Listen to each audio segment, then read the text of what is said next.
Headed for bed. Okay, understood. Could you speak with Officer Ludwig for me, please? Yeah. Do you want to go down here and talk? It'll be open door right there. You'll be able to see. Okay.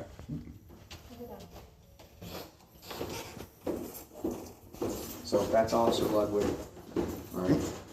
Badge number. Well, so in Old Town, ours are embroidered. We don't necessarily have badge numbers. We have radio numbers. It's the same function and purpose as a badge number. Okay. So she's 406. I'm 405. I can also give you a business card with my full name on it. If you'd I like. appreciate that. Well, she could have at least said that. They could have said that earlier. They could have. Understood. Understood. So this, you'll notice, this says detective. It's not an updated card. So it should be sergeant. It says detective. Okay. All right. So I don't know if it's been like a long custody issue or what your particular family predicament is. I was clear, and this welfare check was called in by the mother of the child. I don't know if you were told that earlier. Well, actually, on video earlier, that officer and the other one said it was two people, the mother and the school. And actually, I talked to the principal of the school, and she says she was going to be talking to you guys. Okay. Because they already knew about all of her stuff going on. Okay. And everything was going on. Yeah. They did not call or talk to you guys, they said. And she says, because it's on video of it, she wants to know why you guys even said the schools and then had called too. Yeah. So from the schools, our representative to the schools, Officer Willie King. So the SRO would notice those absences, and according to him, some concerns have come to him about those absences. So I don't know who at the school you guys specifically talked to, but I would say if it's anywhere above the truancy mark, and again, truancy is unexcused. I understand you've been calling in and excusing absences, but you also understand say your household were a household of neglect or abuse. Not alleging that, but I'm saying if somebody were smart enough to call in and excuse those absences, that would make the truancy law completely irrelevant, right? So with due regard, we have to keep that in mind when we come and go to these types of calls or situations, right? Especially if there are somebody else. Again, the police here are not alleging your abuse or neglect. Other parties believe that something like that could be happening. We're here to be an objective observer, to try to observe all the information we can get and say, is it reasonable to believe this or unreasonable to believe this? So essentially, you just being able to let us talk with her and do these things we do, right, say there's no reason for this to be concerned, then we can return from here and say, it's unreasonable to believe this. Then a few days later, you guys come out and do it all over again. Well, and so this is one of those things, I completely understand your concern there, because you're probably in the party of thinking, well, every time she calls in a welfare check, does that mean they come in? Do they come bother me every time? You guys done it every time. Yeah. Well, so I was on the phone with the mother for a while today, and I was trying to figure out these specific concerns. The things that we're checking right now are the specific concerns that came up.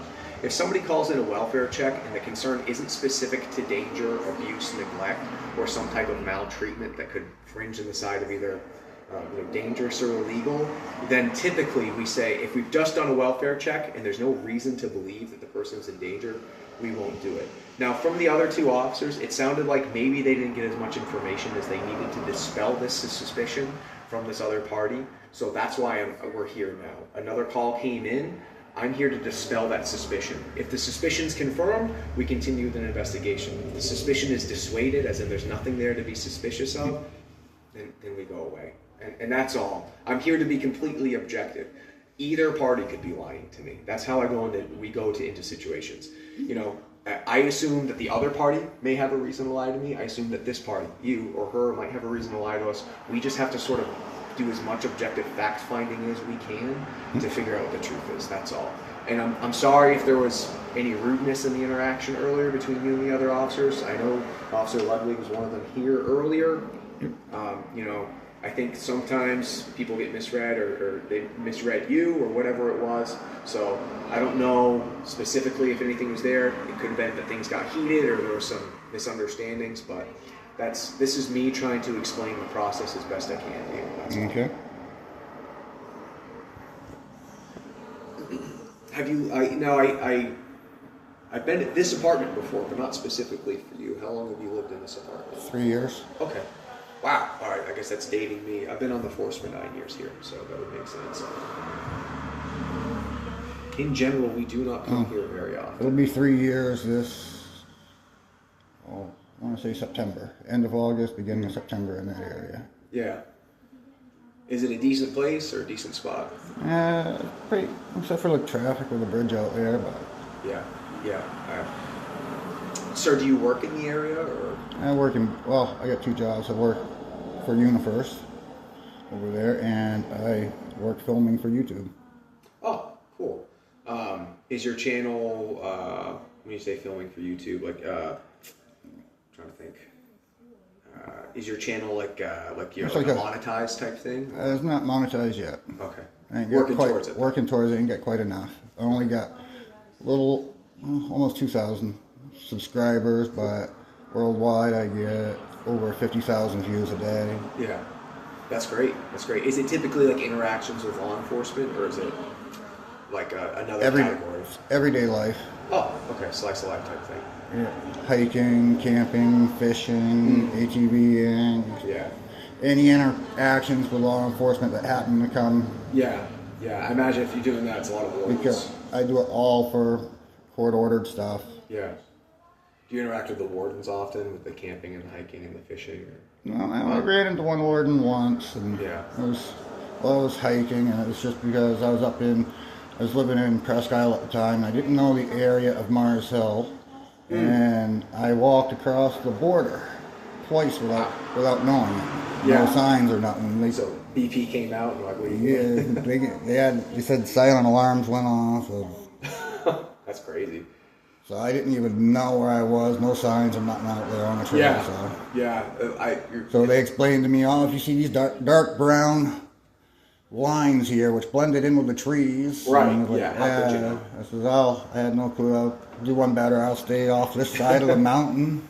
Have you ever filmed down Acadia National Park? Been through that area? Yeah, been down through there. I know that better than the Rangers. Oh, that's cool. That's awesome. One of my friends actually. Sounded like the best job. He wasn't like a ranger. He was like he wasn't even a guide. His job was literally just to walk trails and be like just I off filmed or every one of those trails. I've even done it's called Hell's Kitchen, the cave that's out there. Yeah. You have to go out there by kayak to get out there, unless you feel like mountaineering out to it.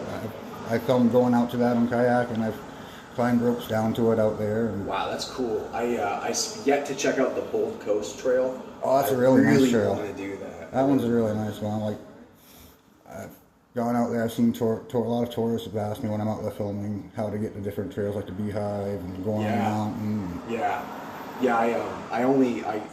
I've lived in Maine my whole life, but never had the Bold Coast Trail, and I only learned about it in a training that had like a recovered. Did you ever get up to called Bubbling Rock? Yeah, I have. That's a good trail that is there too. Trail. All I'm set? going back to bed. Okay. All right. Hey, we'll be out of here then. Yep. That's it. Sounds like Thank it's dissuaded. Yep.